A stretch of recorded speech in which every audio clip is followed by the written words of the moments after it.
cherishes a beautiful vision. A lofty ideal in his heart will one day realize it. Those are the words of James Allen in his book, As the Man Thinketh, So Is He.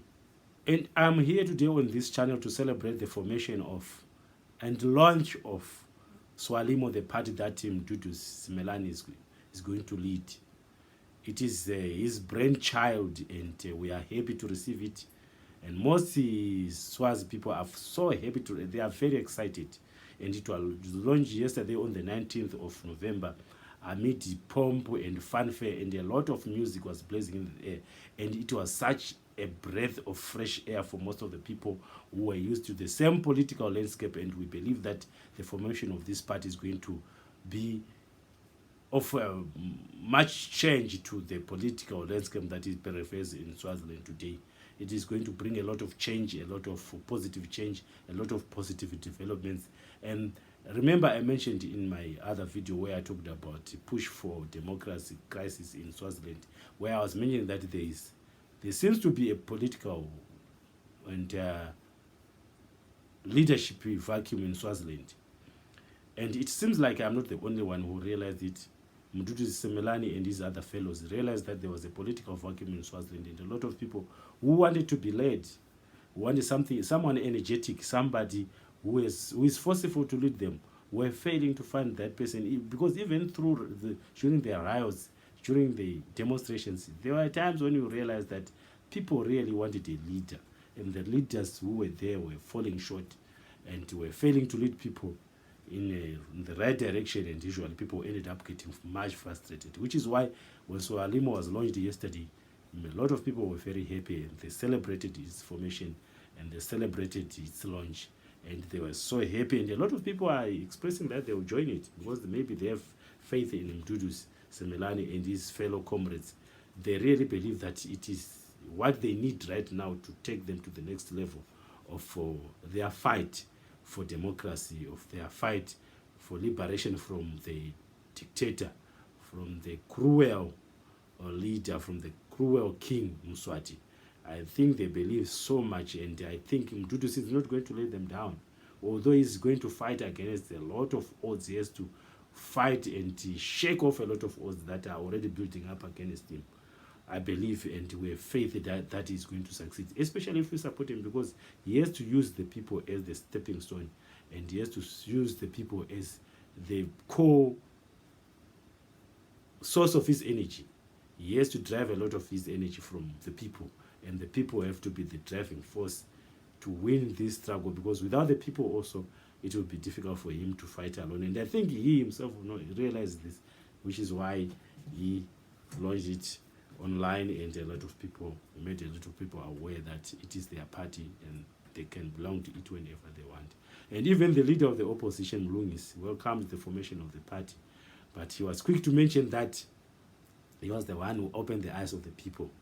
I think the real reason why people's eyes are open is the suffering, the economic disparity, the wealth difference that exists between Mswati and the common people in a country like Swaziland, where people should not be suffering from lack. A lot of people are lacking a lot of things, and this opened up the eyes of people, and the people just need someone to steer them, or rather to spark or lead them in the right direction. It has been demonstrated. They have demonstrated that they can fight. Once they find the leader, they can fight the struggle, and they can fight relentlessly, and they can do anything, because they've realized and they've always known. This is not the first time that they are fighting their king. They have always been fighting their king. Maybe under Pudemo, and maybe Pudemo was getting a bit lethargic, which is why SWALIMO is necessary to bring in some fresh air, a breath of fresh air, and a breath of fresh leadership, so that they can take over, or rather fight together with Pudemo and other political enterprises there in Swaziland. Ladies and gentlemen, welcome to our channel. Sorry, I was roaming on. I'm also very sorry. You know, the euphoria of having this part formed is catching up on almost the fever. The party fever is catching up. I'm almost forgot that I didn't even welcome you to the channel. Welcome you to the channel. We Africa is the channel. Please, if you haven't subscribed already, you really need to subscribe. And at the end of the video. If you feel that this is worth your while, you need to share it with friends, please, because only through sharing information do we get enlightened. Share it with your friends and family, with those who really need to share and get information from, because information is very crucial, especially in a political climate or in a political atmosphere like that in Swaziland, where information itself is throttled. You are not very free to get information. So if you get a piece of information, please share it with whoever you can share it with. It might be the only information that they have, and they will be very happy to receive it, and it will get them somewhere else. Please let us watch together. The channel is We Africa. We must pray because the kingdom of Eswatini is currently being shaken. So God has given me words of wisdom, especially for the people who are ruling in Swaziland, in the kingdom of Eswatini. That heavy-handedness in that country will not work. So those who are ruling, they must sit down, find a way, common ground, find a way of sitting down with the people who are agitating for change. And they discuss with them the way forward as one people, because they are one people. They discuss with them the way forward. Because if the authorities, they attempt to be heavy-handed, according to what God has shown me in a vision, they may lose what they are trying to protect. They may lose whatever they are trying to protect. I'm saying this because I love the kingdom of what? Eswatini. And as an intercessor, I've been praying with other intercessors for the kingdom of Eswatini. Whatever is happening in that country, in that kingdom, it is God who is shaking that kingdom. Warned that if he if he wants to be adamant, if he wants to be difficult, if he wants to have a heart of stone, he might have to leave Swaziland running. He might have to run away from Swaziland instead of just maybe work with the people who will be there to make sure that they rebuild the country that he has destroyed. Like this prophet, for example, he has always been warning him that he will end up running. It's something that I feel myself, that I said in one of my videos, that Mswati might end up running away, might end up using the jet that he has to fly away to some place somewhere. I know, because he has a lot of money, maybe there's a place for him already waiting for him. If things get really tough, I think that is the plan B that he has. And maybe plan B in this situation is already plan A, because the storm is already brewing. What is to happen, what is about to happen will happen whether he likes it or. It's very inevitable. It is imminent. There's no way he's going to stop this, because those who talk, they say this is God's plan of cleansing Swaziland of the taboo and voodoo stuff that the king has always been doing, maybe to protect his power. The king has been involved in some dark magic of some kind. And because it is God's plan, he can't stop it. There's no stopping it. Maybe that is why a guy like Mduduzi, Semlane, a church person, is coming in, maybe forming a party, which is, it's not quite unusual, but it's not very common for a churchman to come singing and then forming a party. Maybe it shows that this is part of God's plan, and people should not ignore that God's hand is in this. God's hand is pushing almost everything. Human beings are involved only as agents of making sure that the change is going to come. And if the king is going to be adamant like he's doing right now, I'm told right now, on the 17th, Mduduzi's party was launched yesterday on the 19th. The king is rather trying to hunt down everyone whom he considered to be a political dissident. He's trying to hunt down everyone to bring them back to Swaziland. Those who are in the diaspora, he wants to bring them back so that he can put them in prisons. How senseless is that? Instead of pardoning people so that they can come to the negotiating table, without any ill feelings, without any love lost, he's busy trying to take down people, trying to make enemies of everyone. And I don't know how he thinks that is going to work for him, because I believe basically that is not going to work for him. It's only going to work against him, and it's only going to help hasten his fall, and for sure he's going to fall. They said it, just to make sure that this is going to happen, yes, the House of Senate met and approved 2 pieces of legislation, information communication technology bills, which will allow the Swazi government to work with the 2 mobile operators, 2 mobile providers, that is Eswatini or Swaziland Mobile and MTN, to make a surveillance system as a on all the citizens, to survive, to make sure that they are always checking on every form of communication that the citizens are having, through either on the social media platform or through calls, through SMS. That is the new bill that was tabled by the person who tabled this is the Minister of ICT, who is Princess Kanyiso, the one who tabled this, and she's saying that if they can survive, they can have strict surveillance on all the king's critics. They must make sure that they have strict surveillance and identify those people who are criticizing the king on the social media platform or through their phone calls or through SMS. And once they identify them, they must arrest them and bring them to book. And the system is becoming more militaristic, and it's becoming a police state, and it's becoming worse than it was. It was worse, but now it's becoming worse and worse. And Skaniso, I think, is getting carried away by a situation that might really destroy. She has a very bright and promising future, being a young lady who still has got a future to live and whose mind should be very open on everything. I don't know why she's sucking up to her father in a way that is destroying her, because their future is being destroyed right now. That's what all I can see, that by trying to destroy other people in Swaziland, she's only destroying her future, because when the future really arrives, like I think it will arrive one day very soon, she might find herself to be not even part of it, not even share in it. She will share in something else that she might do, which will leave her very embarrassed and maybe make her life very bitter to the end. And she doesn't want that, because I don't think Mswati is a father, but I don't think her future is tied up to his father. Her future can be her own if she decides to make it her own. And the way she's going about this, it's only going to make matters worse for her. Things are going to be worse for her. And herself with the other people who are calling for the arrest, who are saying they are going to arrest all people in the diaspora in Swaziland, and in South Africa, and bring them back to South Africa, who are only puppets of King Mswati. Those are King Mswati's puppets, and the people who lick his back, and people who are always taking everything that he says without any pinch of salt.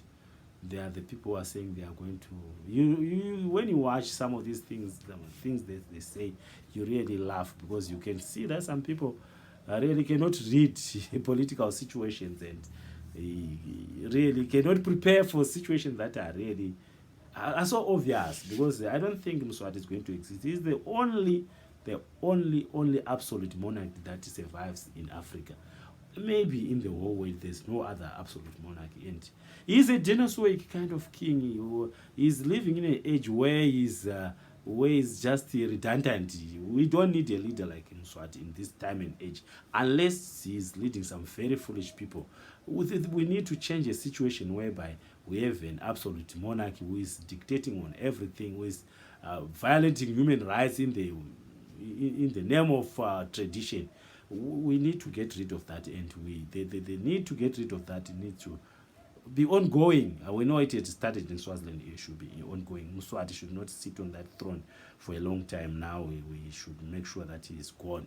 And Skanyiso is really, I think she's a bit confused.